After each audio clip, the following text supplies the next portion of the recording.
Microsoft's negotiate or else deadline for Yahoo to accept its $43 billion offer expired without comment on Saturday. Microsoft CEO Steve Ballmer and his team are no doubt cloistered away at this very moment plotting the company's next move. And as they do, I'd like to offer them this time-tested piece of advice. You got to know when to hold up, know when to fold up, know when to walk away, know when to run.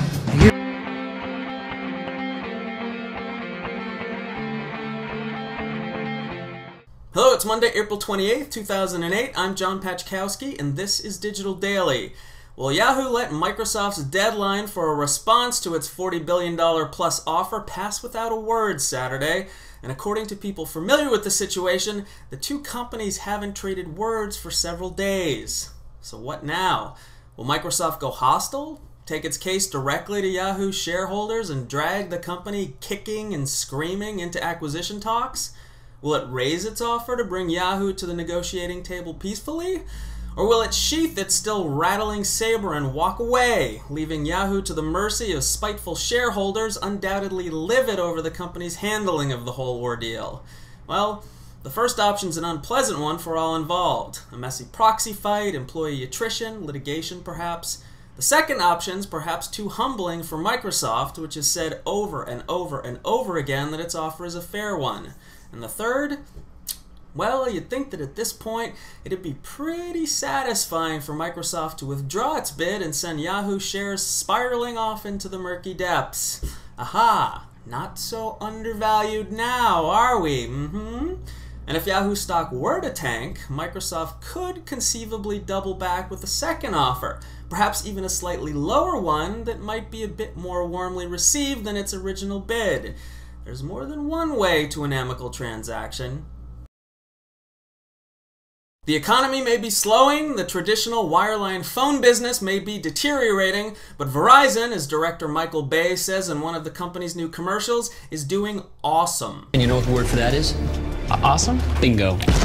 Verizon's first quarter earnings met Wall Street expectations today thanks to strong growth in its wireless and Fios home fiber optic services businesses, with a 10% increase in first quarter profit and revenues that rose 5.5% to $23.83 billion. Verizon's business would appear to be more recession-proof than others. We're really not seeing a change in trend, said CFO Doreen Tobin. How many people are really going to drop their wireless phone?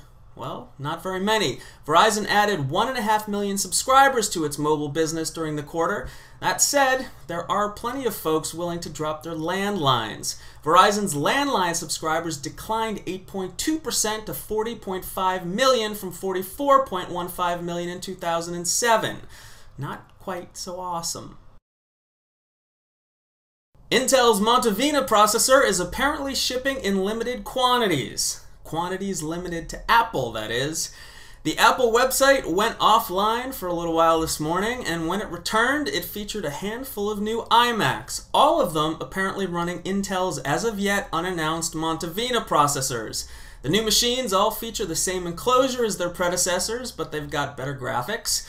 They've also got Intel Core 2 Duos running up to 3.06 GHz in configurations that are all curiously absent from Intel's current price list.